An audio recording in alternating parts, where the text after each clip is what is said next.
Bismillahirrahmanirrahim. Assalamualaikum warahmatullahi wabarakatuh.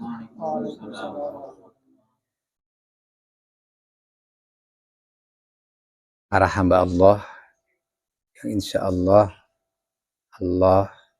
tetap memelihara kita, Allah lindungi kita, Allah bimbing kita untuk selama-lamanya sampai berakhirnya hayat kita bertemu dengan malaikat maut, malaikat Israil. Untuk itu saatnya kita bersyukur kepada Allah, kita ucapkan alhamdulillahirabbil alamin. Tanda syukur kita diantaranya manfaatkan umur yang sangat singkat ini untuk ittiba kepada Rasulullah SAW, dan itu insya Allah selamat. Taraktu fikum amrain ma in tamasaktum bihima lan tadillu abadah, kitabullah wa sunnatu rasulih. Aku tinggalkan dua, jika kalian berpegang teguh dengan dua ini, kalian akan tidak pernah tersesat selama-lamanya. Apa itu? Kitabullah Al-Quran dan sunnah hadis Rasulullah sallallahu alaihi wasallam. Mari kita berselawat, Allahumma salli ala Sayyidina Muhammad wa ala ali Sayyidina Muhammad. Ustadz Wahyu, Ustadz Yus, Ustadz Bandrio, dan seluruh jamaah Darul Istiqomah, keluarga besar Darul Istiqomah, yang saya menyingkatnya keluarga besar DI, ya Pak? Keluarga besar DI, ya. Kemudian sahabat-sahabat lampu Quran dan seluruh kaum mukminin mukminat yang menyimak tausiah singkat ini.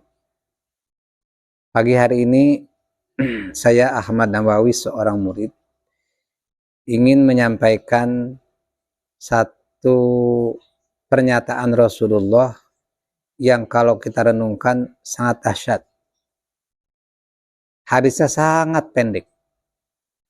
Insya Allah ini hadis mudah dihafal. Dan memang yang terbaik ketika kita mencari ilmu, baik Quran atau hadis Rasulullah, itu dihafal. Karena itu saya berusaha mengambil yang pendek-pendek.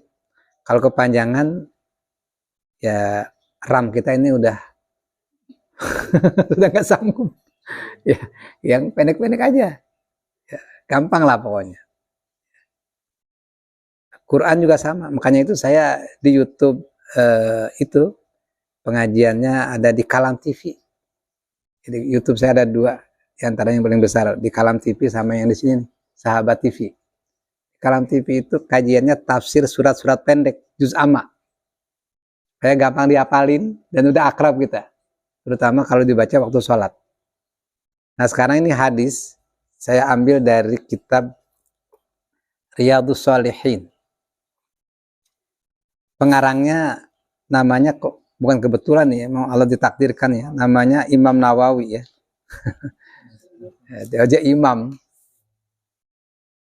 Dulu ulama disebut imam karena dia pemimpin. Pemimpin tertinggi sebenarnya ulama. Abu Bakar Siddiq itu ulama. Umar bin Khattab, Utsman bin Affan, Ali bin Abi Thalib, ulama. Gak main-main. Makanya pemimpin terbaik itu ulama. Mengapa ulama? Fa innal ulama warasatul anbiya. Sungguh ulama itu pewaris para nabi. Jadi yang paling layak menjadi kepala negara atau imam atau amir atau khalifah, ya ulama sebenarnya. Ulama yang lurus, kata Imam Ghazali, ulamaul khair, ulama yang baik, bukan al ulama ussu, ulama jahat, ulama dunia, tapi ulama ul akhirah. Ulama al akhirah, ulama pewaris para nabi, wa innal ulama warasatul anbiya, dan sungguh para ulama itu pewaris nabi. adalah keluarga Allah, ahli Quran. Kita lihat sekarang Abu Bakar, Umar, Utsman, Ali radhiyallahu anhu itu kan pasti ahli Quran, Pak. Dan mereka-mereka itu ahli Quran.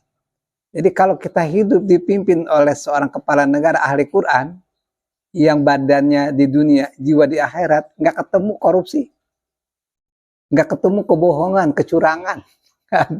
Jadi kalau sekarang kita mengalami kecurangan, kebohongan, penipuan, macam-macam, itu tandanya kita dipimpin bukan ahli Quran, ahli setan. Apa aja bahasa gampangnya begitu. Ini jangan pernah mendukung ahli setan, nggak pernah. Kalau kita ikut mereka, kita bergabung dengan mereka. Nah, ya. Ya, satu hadis ini nanti saya sampaikan, sangat pendek. Saya yakin kita semua hafal ya Pak. Kalau belum hafal nggak boleh pulang ngaji ini. Jadi Imam Nawawi menuliskan, ada dalam kitab ini, ada dalam Kitabul Fadail, kitab tentang keutamaan-keutamaan. Dari sekian banyak keutamaan, yang pertama beliau tuliskan bab fadli qiraatil Quran, bab tentang keutamaan membaca Quran.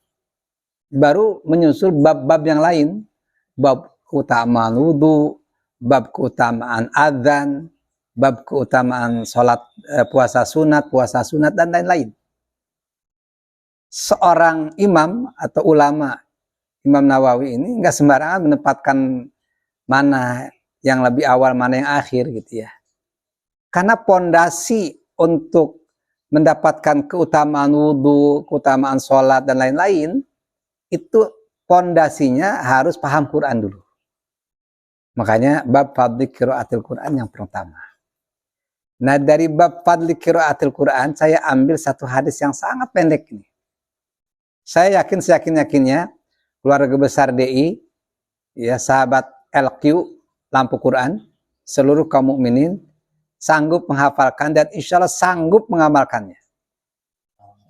Saking pendeknya masalahnya. Kalau panjang nggak hafal dan nggak bisa melaksanakan, wajar. Ini sangat pendek, keterlaluan kalau sampai nggak bisa ini. Bismillahirrahmanirrahim. Wa an Umar bin Al-Khattab. Dari Umar bin Al-Khattab, khalifah kedua, Amirul Mukminin. Kalau Abu Bakar disebut Al-Khalifatul Awal. Kalau Umar bin Khattab Al-Khalifatul Tsani, disebutnya Amirul Mukminin.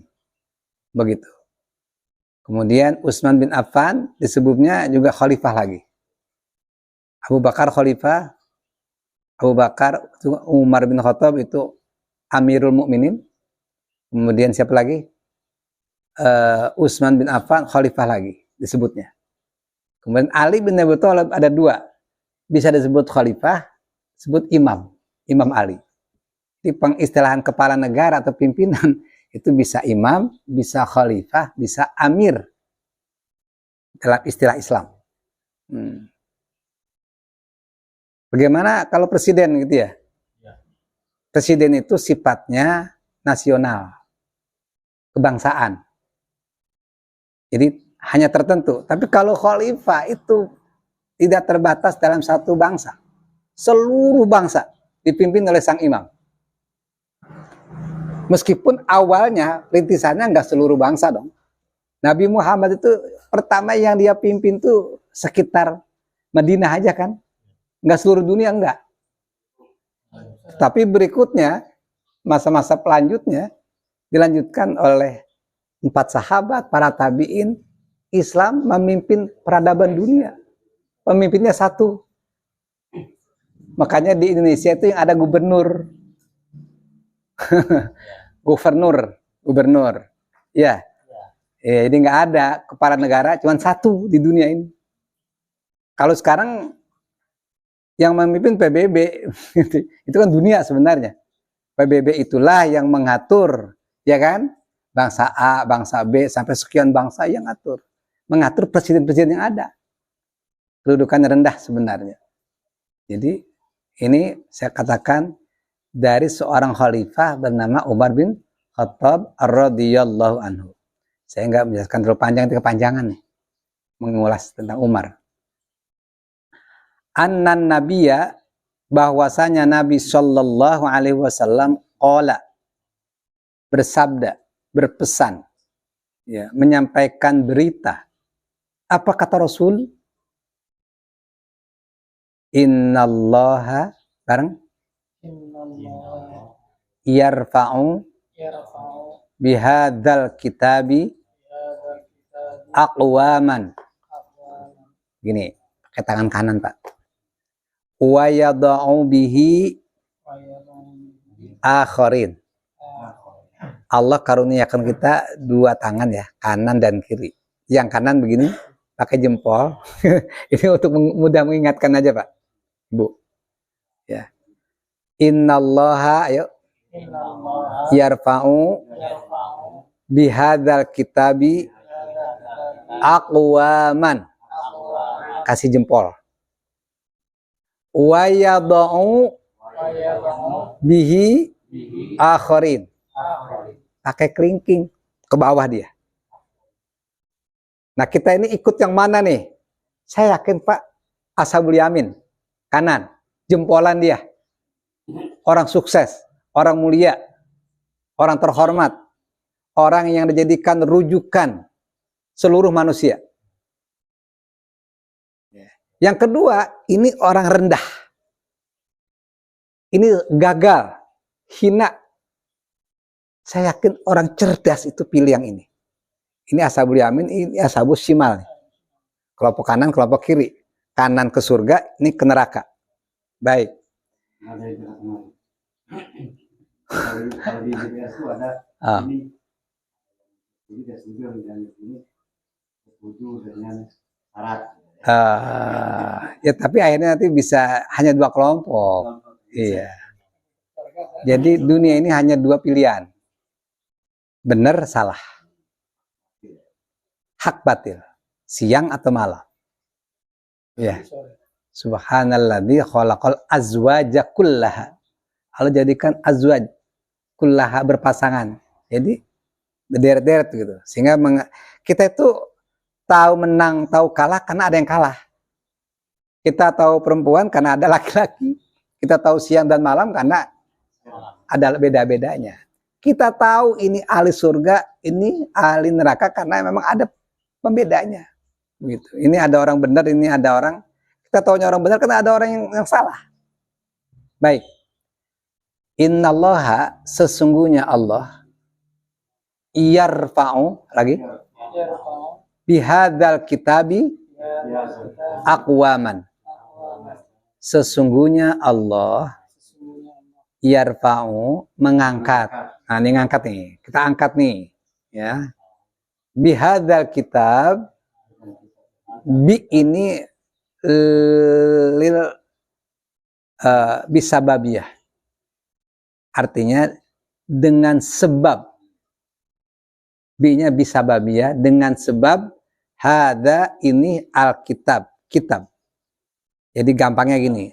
Artinya sesungguhnya Allah mengangkat dengan sebab kitab ini. Yang dimaksud kitab ini Al-Quran.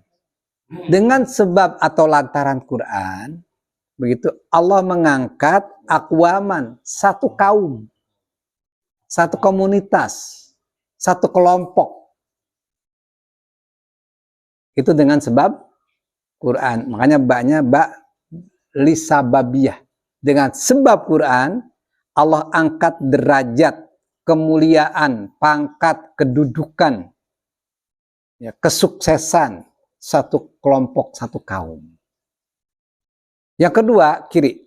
Wayadau, dan dia menghinakan, merendahkan. Bihi, dengan sebabnya juga. Maksudnya dengan sebab Quran pula akhirin. Kaum yang lain. Di sini saya terangkan, siapa yang Allah angkat derajat, kemuliaan dan segalanya lantaran Quran? Mereka-mereka yang hidupnya bersama Quran, temannya Quran. Di pengajian yang lalu, untuk menjadi akrab dengan Quran sampai menjadi keluarga Quran, dan keluarga Quran itu adalah keluarga Allah, ada 7 langkah. Saya ulangi lagi nih.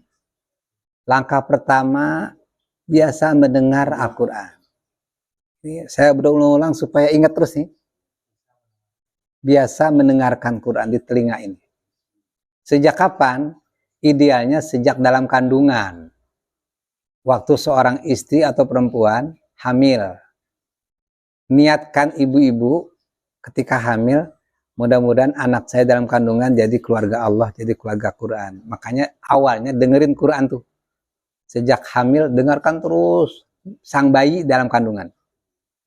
Sampai dia lahir terus Quran didengarkan. Jadi akrab. Dia mengakrab-akrabkan itu ya dengan telinga dulu. Sehingga nanti dia hobinya mendengarkan Quran, tidak yang lain. Jadi orang itu habitnya karena ketergantungan kebiasaan. Ya, saya ini orang Betawi. Ya, dari sekian lauk yang saya sukai, ikan asin. Kalau ini ada daging yang paling bagus. Kalau Kentucky macam-macam lah. Ada ikan abong, ikan usam, ikan yang jelek sebenarnya, ikan asin. Saya pilih ini karena mulut ini udah terbiasa dengan. Begitupun di telinga, karena hobinya dengerin dangdut, Quran udah gak suka lagi, gitu. Karena dengernya sering bohong, maka nanti terbiasa bohong. Gitu. Ini sekarang ini hobinya dengarkan Quran tuh langkah pertama untuk jadi keluarga Quran. Di setting. Yang kedua, kalau udah mendengar, nanti otomatis nih Pak, refleks sudah. Sering melantunkan bacaan Quran, qiraatil Quran. Hobinya itu. Di zaman sekarang kita jarang Pak, Ibu mendengar anak-anak usia 3 tahun, mereka bareng-bareng baca Quran, bareng-bareng. Jarang kedengaran sekarang. Di zamannya Imam Syafi'i hidup, Imam Malik hidup, mereka itu sudah terbiasa. Hobinya itu aja baca Quran. Karena memang sistemnya, sistem Islam. Jadi lingkungan yang membuat mereka hobi Quran. Ya kalau sekarang memang enggak, ya memang sistemnya bukan sistem Islam. Gitu loh maksudnya. Sistem sekuler yang sengaja memisahkan hidup dari Islam. Wajar. Tapi kalau zaman sekarang ada di antara kita, hobinya itu luar biasa ini. Ya, tampil beda. Makanya pahalanya hidup sekarang, kalau dia berjuang dengan sungguh-sungguh, itu melebihi zaman dulu sebenarnya. Kata Nabi kan begini, tuba liman ro'ani wa amanabi wa tuba sab'a marrat. Liman lam yaroni wa amanabi. Beruntung orang yang melihat saya dan beriman kepada saya. Karena miliunya memang langsung ketemu Nabi, beruntung ini orang. Abu Bakar, Umar, Utsman, para sahabat yang lain itu beruntung karena ketemu Nabi dan beriman kepada Nabi. Tapi enggak juga semua orang yang ketemu Nabi, melihat Nabi, mendengar suara Nabi beruntung. Sangat merugi. Abu Jahal, Abu Lahab itu kan merugi, kan ketemu Nabi, tapi nggak beriman, kan begitu. Nah yang kedua ini dahsyat sekali nih, watuba, beruntung 7 kali keberuntungannya.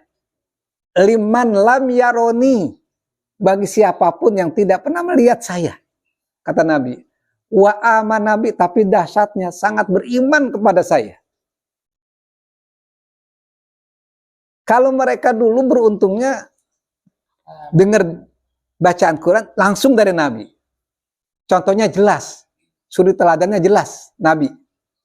Quran berjalan. Wajar kalau mereka itu sangat beriman kepada Nabi, lalu beriman kepada Quran, sampai hafal Quran. Seluruh sahabat Nabi itu bisa dikatakan hafal Quran. Wajar.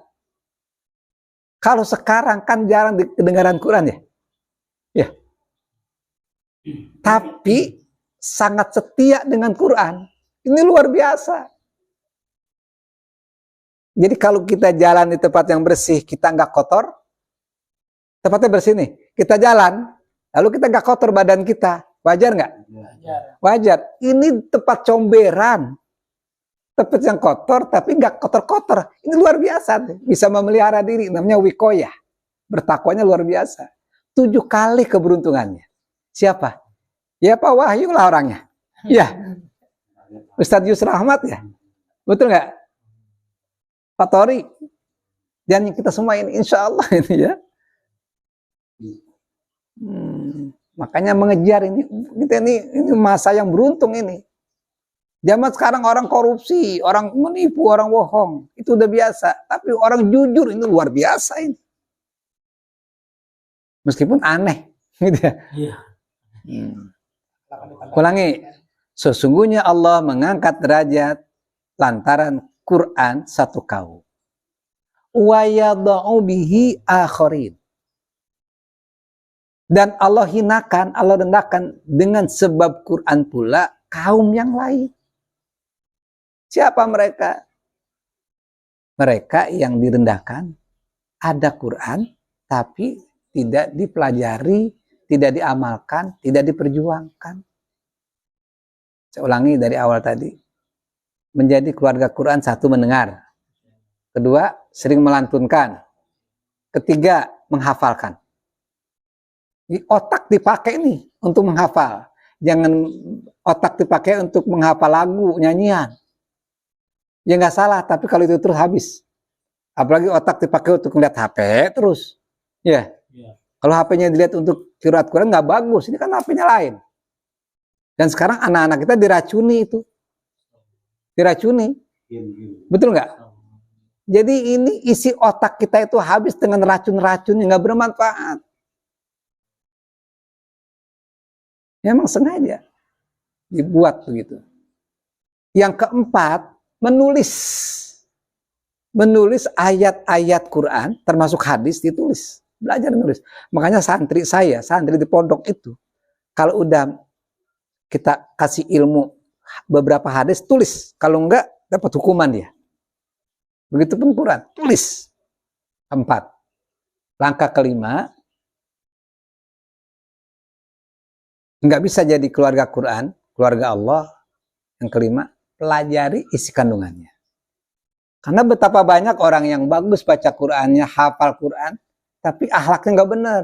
Karena apa? Nggak pernah pikirannya mengkaji isi kandungan Quran. Banyak gak? Habis dipelajari, luruskan lagi. Praktekkan yang keenam. Dieksekusi. Menjadi Quran berjalan. Ini bapak-bapak, teman-teman sekalian, jangan bosan ya. Saya berkali-kali bicara seperti ini. Mengingatkan terus. Ini ngaji paling kali ini lagi. Besok juga datang ini lagi. Ya, ya nggak apa-apa ya. Kalau orang kita naik pesawat aja sering diulang-ulang ya. Ya, naik pesawat terbang nih, betul nggak? Kesabuk pengaman macam-macam. Apalagi urusan akhirat. Yang kedelapan, yang ketujuh, ya. Ketika hukum syariat berlaku, maka Quran yang dia sudah amalkan, yang dia sudah pahami, dipertahankan untuk tetap berlaku. Sebagai tanda syukurnya. Ketika hukum syariat nggak berlaku, yang berlaku adalah hukum di luar hukum Islam, hukum sekuler, tahu nih? Manusia membuat hukum untuk kepentingan manusia, maka ahli Quran itu berjuang untuk menegakkan hukum Quran. Gitu ya. Perjuangan ini sangat bagus. Sampai tegaknya sistem ilahi. Negara yang Allah ridhoi. Daulatul Islamiyah namanya. Dan Daulatul Islam ini melindungi seluruh segenap manusia. Tidak hanya muslim, non-muslim pun dilindungi. Ini saya iklankan nih. Jangan sampai kesannya bicara Daulatul Islamiyah ini menghancurkan, merusak tatanan negara. Kata siapa? Justru negara ini korupsi lantaran sistem yang dipakai bukan sistem Islam. Ya. Saya ulangi ya, ketemu dengan teman-teman dari Nasrani itu diskusi tentang rusaknya negeri. Saya bilang ini ada 2 masalah. Pertama, krisis keteladanan. Kedua, krisis lemahnya hukum. Kalau kita Nabi Muhammad, Bapak, para pendeta, kami punya Nabi, namanya Nabi Muhammad. Nabi Muhammad bilang, "Lau saraqat Fatimah binti Muhammadin laqata'at yadaha." Nabi bicara itu ketika Nabi ada di Madinah, di mana Nabi punya Daulatul Islamiyah, negara Madinah. Kepala negara Nabi itu. Kalaulah mencuri anak kepala negara, Fatimah binti Muhammad, saya potong tangannya. Ini kan teladan ya. Saya kepengen mendengar kepala negara dimanapun, termasuk di negeri ini. Kalaulah anak-anak saya korupsi, anak-anak saya melanggar hukum, saya kasih sanksi. Kalau dia korupsi, saya potong tangannya. Saya perintahkan ke pengadilan. Yang kedua, hukum harus jelas. Jadi kalau orang korupsi ini Pak Pendeta, menurut Islam potong tangannya. Ini perlu kajian akademis. Orang korupsi dibebasin. Pilihan kedua, orang korupsi dipenjara. Orang korupsi potong tangannya. 3 pilihan. Buat survei, buat penelitian, mana hukum yang tegas, mana membuat bagusnya sebuah negeri, sebuah negara. Koruptor dibebasin, berkeliaran kemana-mana, bahkan mantan koruptor pun bisa jadi menteri lagi, atau menjadi presiden dan sebagainya, misal ini mah. Yang kedua, koruptor itu dihukum penjara. Terserah penjara bagaimana ya, atau mungkin penjara bisa keluar negeri kemana-mana ya. Itu juga kalau di penjara rasanya biaya negara besar juga untuk narapidana ya, habis uang, ya kan? Yang ketiga, dikaji nih, ada koruptor, potong tangannya. Mana yang efektif? Saya meyakini, kami dalam Islam, yang paling efektif, negara akan makmur, negara akan betul-betul tegas. Insya Allah tidak ada korupsi lagi, potong tangannya. Ini berarti kan syariat Islam ya. Kata siapa syariat Islam berbahaya? Kata siapa? Kata setan barangkali ya gini. Kalau orang beriman pasti ini. Karena tidak ada hukum sehebat hukum Quran. Yang nggak mau potong tangannya korupsi loh. Ya kalau kita kan korupsi ya bagus kan begitu. Jadi hanya segelintir orang yang nggak suka sebenarnya. Ya, para setan-setan itu yang nggak suka. Jadi kembali, Allah mengangkat derajat satu kaum lantaran Quran, begitupun lantaran Quran, satu kaum Allah lecehkan, Allah hinakan siapa? Jelas, orang di luar Islam itu rendah sebenarnya. Kalau menurut hadis ini. Karena nggak menggunakan Quran. Yang kedua, siapa? Saya tanya nih sekarang nih pertanyaannya, apakah umat Islam itu mulia lantaran Quran? Saat ini? Mengapa?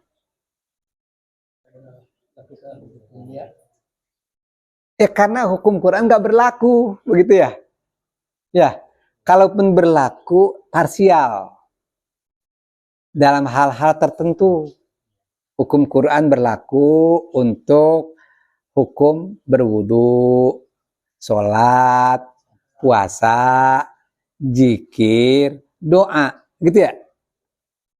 Tetapi hukum yang hajat manusia umum, bagaimana hukum berbudaya, berpolitik, ekonomi, dan lain-lain, itu jangan pakai Quran. Itu sama. Afatu'minuna bi ba'dil kitabi wa takfuruna bi ba'din. Apakah kamu mengimani sebagian isi kitab Al-Quran, tapi mengkufuri, menolak, tidak memberlakukan hukum Quran yang lain? Ini kan begitu ya. Kita kan dianjurkan udhulu fisilmi kafah, masuk Islam secara utuh, totalitas. Nah, ketika totalitas dalam hukum syariat berlaku, mulia kita. Tapi kalau enggak, hina kita. Tetapi saya ingatkan, meskipun secara umum kondisi umat itu hina karena enggak berlakunya hukum syariat, tapi ingat, tidak semuanya hina. Mereka-mereka yang memperjuangkan hukum syariat, mulia dia.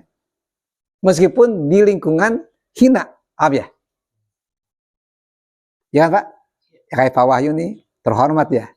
Apapun status sosial kita, ya, meskipun dia orang awam sekalipun, kalau hidupnya bersama Quran mulia. Meskipun dia kiai, haji, profesor, doktor sekalipun, maaf ya, tapi nggak mau menegakkan hukum Quran, hina dia. Pejabat tinggi sekalipun hina dia. Ini yang bicara bukan saya loh ini.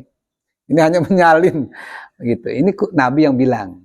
Jadi lantaran Quran orang mulia karena dia menjadi keluarga Allah tadi.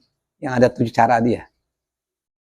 Dia akan hina kalau tidak memperjuangkan dirinya sebagai penegak-penegak kalamullah, syariat Allah Subhanahu wa taala. Ya, barangkali sekedar ini yang dapat saya sampaikan. Hadis ini sangat pendek. Innallaha yarfa'u bihadzal kitabi aqwaman wa yad'u bihi akharin. Teman-teman, para jamaah rahimakumullah, sekedar ini yang dapat saya sampaikan. Nanti kita diskusi untuk menajamkan bagaimana kita bisa memahami dan mengamalkan hadis ini dalam kehidupan pribadi kita, kehidupan berkeluarga, kehidupan bermasyarakat, sampai kehidupan menata dunia secara keseluruhan.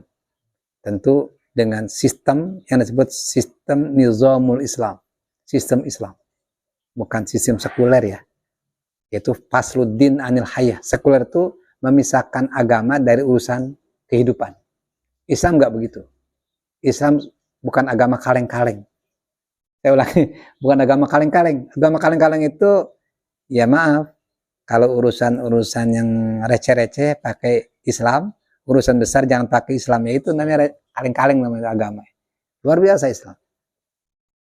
Mari sama-sama kita menikmati hidup bersama Islam, bersama Quran, sehingga Allah angkat derajat kita, kemuliaan kita, kesuksesan kita. Ya. Hadanallahu wa iyyakum ajmain. Assalamualaikum warahmatullahi wabarakatuh.